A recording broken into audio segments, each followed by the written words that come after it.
Salut, c'est nous, Régis et Evelyne. 35 jours après avoir quitté La Rochelle, visité des endroits magnifiques, rencontré des personnes adorables, connu des galères aussi. Nous sommes maintenant en Roumanie et nous allons connaître une journée exceptionnelle qui marquera à jamais nos esprits.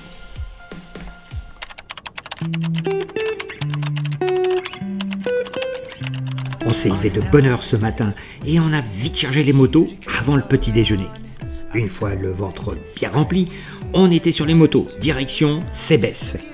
On a même pris un peu d'autoroute que nous n'affichions pas pour gagner un peu de temps. Mais pourquoi autant de précipitations, tu vas me dire? C'est qu'aujourd'hui, nous avons une journée marathon, avec la Transalpina sur tout son parcours cette fois-ci, et la Transfagarasan, qui elle, est toujours annoncée fermée partiellement au kilomètre 104. On ira voir, et si c'est bien le cas, on fera demi-tour. Mais dans tous les cas, nous aurons plus de 500 km à faire aujourd'hui pour rejoindre notre prochaine étape à Sempeling.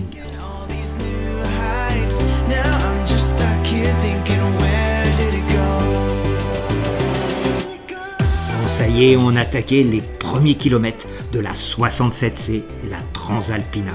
Et déjà, il y a quelques motos. C'est vrai que c'est l'une des plus célèbres routes roumaines de haute altitude.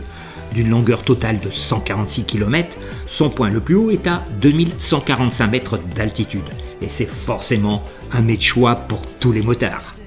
Attention, si tu n'es pas vigilant, la carte routière Michelin peut t'induire en erreur, comme nous hier, et te laisser croire que la Transalpina finit ou commence à Haut-Barcia, l'autre lui.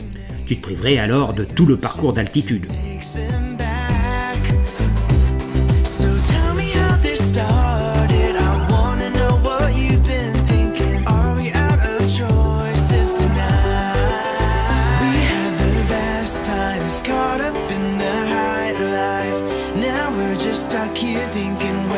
Nous arrivons maintenant au barrage d'Oaza. Hier, on avait hésité à s'y arrêter. Mais puisque nous sommes pile poil dans le timing, on va y faire une petite pause. Je vais m'acheter un petit café à emporter, mon sticker souvenir de la Transalpina, et je fais même voler le drone, histoire de mettre plus en valeur la beauté du site, surtout avec cette météo ensoleillée.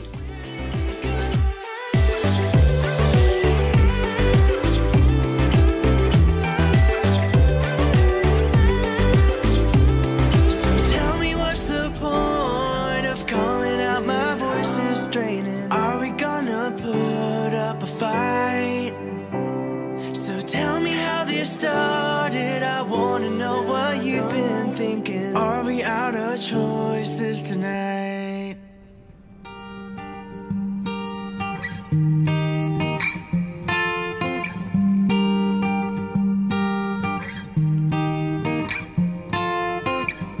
Is it alright if I stay today? Is it alright if I stay today? Take my time, far behind. En plus de s'en mettre plein les yeux, cette route offre un plaisir de pilotage exceptionnel. La route est plutôt en très bon état et c'est un plaisir d'enrouler courbe après courbe. Et sans savoir pourquoi, on arrive à la portion de quelques centaines de mètres sans enrober. Rien de méchant, même avec nos motos pas forcément faites pour ce type de route. Nous arrivons à Haut-Barcia, l'autre lui, et au croisement avec la route 7A qui interrompt momentanément la Transalpina sur un peu moins d'1 kilomètre. Hier, nous avons emprunté cette 7A au départ de Brozoï, et elle aussi vaut vraiment le détour. Take our time, far behind. Leave our pride. Oh, is it alright if we stay? Attention, là, il ne faut pas oublier de tourner à gauche pour récupérer notre Transalpina, qui, je ne sais pas si tu le sais, est bien plus ancienne que la Transfagarasan, puisque sa construction a été achevée au temps du roi Carol II en 1938. Du reste, elle est parfois appelée par les gens de la région route du roi. Comme souvent, ces routes représentaient un intérêt militaire et elle a été reconstruite pour les troupes allemandes pendant la Seconde Guerre mondiale. Mais elle offre aussi un intérêt économique, permettant un transit rapide entre l'Olténie et la Transylvanie, et depuis 2007 bénéficie de travaux de rénovation. Je pense que tu as remarqué, ça fait un petit moment qu'on commence à prendre un peu d'altitude, tout en serpentant entre ces immenses forêts de sapins. Paysage immortalisé par une magnifique photo de drone de Laurent Cochet, qui est à quelques jours derrière nous et qui m'a gentiment autorisé à utiliser quelques-unes de ses photos. Changement de décor maintenant. Les sapins ont laissé place à un paysage plus minéral, plus dégagé, laissant la vue admirer les paysages. Et même si comme nous, tu as sillonné la RGA, la route des Grandes Alpes, les Dolomites et autres pépites, on va être subjugué par ce qui nous attend et que je vais te partager avec plaisir. Je préfère te prévenir, tu vas t'en mettre plein les mirettes. T'es prêt? T'es bien installé? Allez, place au spectacle.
Alors que nous traversons Ronca, cette petite station touristique tout en longueur située à 1600 mètres d'altitude, nous ne nous doutions pas de ce que la Transalpina allait nous réserver et que nous avons appelé après coup l'effet qui se coule Transalpina.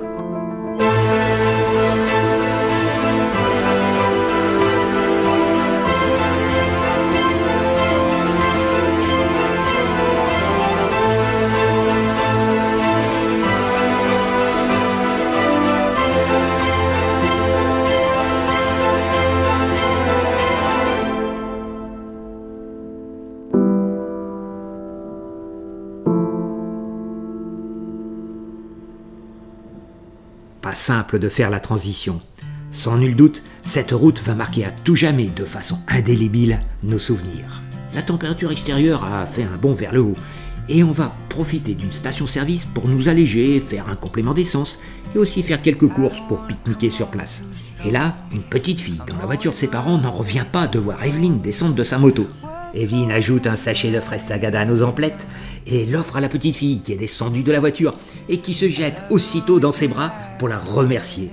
C'est dingue comme des petites choses toutes simples peuvent embellir une journée déjà bien remplie.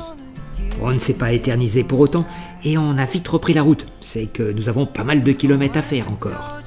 Lors de cette pause, j'ai été jeter un coup d'œil sur le site de la Transfagarasan pour voir si la situation avait évolué. Malheureusement, rien de neuf. La date reste obstinément figée sur une ouverture au 1er juillet. On verra sur place, mais on ne se fait pas d'illusions. Nous allons donc devoir opérer comme nous l'avons fait dimanche, avec le petit tronçon ouvert du côté nord et où nous avions dû faire demi-tour au virage 12. Donc à Curtea de Arges, nous remonterons plein nord sur la Transfagarasan jusqu'au kilomètre 104, où la route est annoncée fermée. et faire demi-tour pour retourner à Curtea de Arges et reprendre la direction de notre hébergement. Espérons que ça en vaille le coup. Bon, t'as vu, depuis notre pause pique-nique à la station-service, la route est bien cabossée, pour ne pas dire pourrie. Jusqu'à présent, nous n'avions eu que des routes correctes en Roumanie, voire même souvent en très bon état. Ça nous change. On réduit la vitesse et forcément, ça plombe un peu le timing. What if I told you you took my breath away? What if I told you I wish that I could stay? What if I told you you took my breath away? On traverse Curtea de Arges et nous voilà sur la 7C, la Transfagarasan, que nous avons déjà empruntée en partie à son extrémité nord dimanche, mais avec une météo bien moins sympathique. Et on commence par les magnifiques gorges de l'Arges.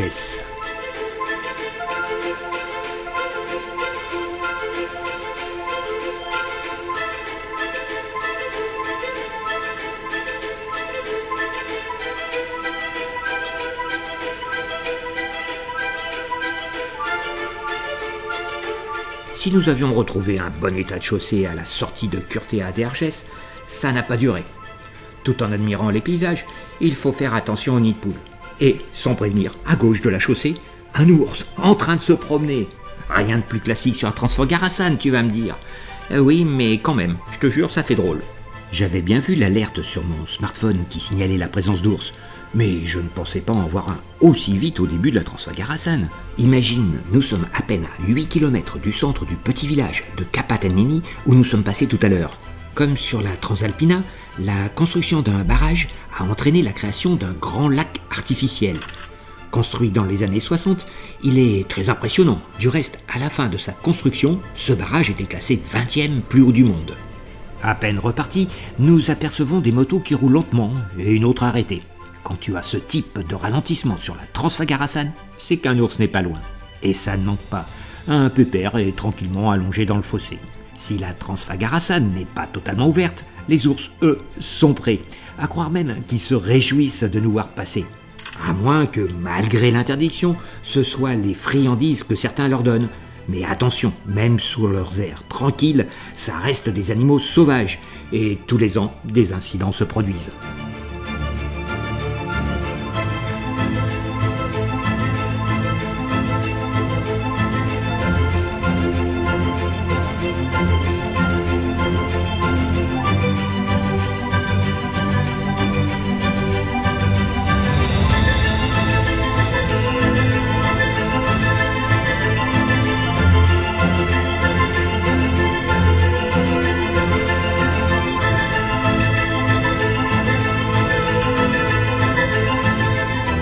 La Roumanie abrite la plus grande population d'ours bruns de l'UE, entre 6 et 8 000 dans les Carpates. Et sans être alarmant, on compte 14 personnes tuées et 158 personnes blessées par des ours entre 2016 et 2021. Même si cette espèce est protégée depuis 2016, les autorités roumaines autorisent l'abattage de plusieurs centaines d'ours par an, arguant un développement trop important de cette espèce. Faut pas psychoter non plus. Si tu respectes quelques règles élémentaires de sécurité, il n'y a pas de danger. Mais quand je vois certaines vidéos sur YouTube, pas étonnant qu'il y ait des accidents. On a bien avancé, la forêt s'éclaircit.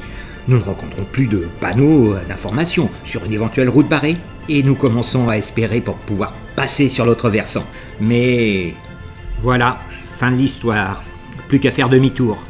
16 petits kilomètres fermés à la circulation qui vont nous empêcher de nous régaler du spectacle impressionnant de cette route qui serpente à 2040 mètres d'altitude entre les monts Fagaras. Dire que sur le coup nous n'étions pas déçus serait mentir, mais malheureusement ça fait partie du jeu. Même en plein été, des routes de montagne peuvent être fermées suite à des intempéries, des éboulements ou même en raison d'un événement sportif, tel que nous l'avons connu avec le Stelvio, privatisé pour le Stelvio Bike Day, qui se déroule fin août, début septembre.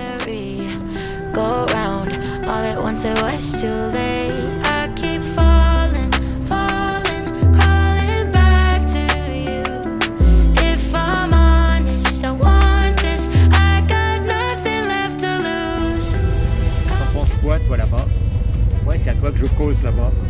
Ouais, toi tu regardes passer les motos. Ouais.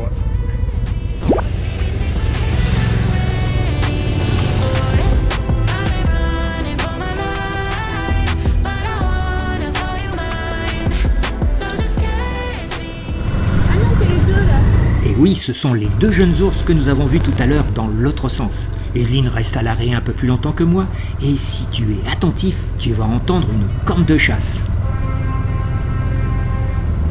Et notre ours va être hyper réactif.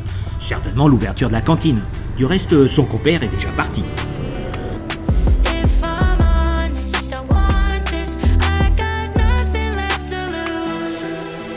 Quand même, quelle journée aujourd'hui!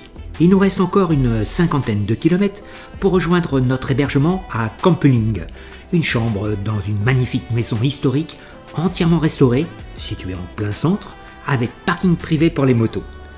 Nous sommes un peu crevés, et ce n'est pas forcément pour les 498 km de cette étape, mais plus l'état de la chaussée sur toute la seconde partie de la journée, Transfagarasan compris, à se demander si depuis sa construction, elle a eu droit à une quelconque réfection. C'est vrai que cette route mythique a fêté son demi-siècle, puisqu'elle a été construite en 1970, sous le régime du dictateur Ceausescu, pour permettre une intervention militaire en cas d'invasion par l'URSS. Exploit technique aussi, puisqu'il a fallu 6000 tonnes de dynamite pour ouvrir un chemin côté nord des montagnes et traverser les Carpates.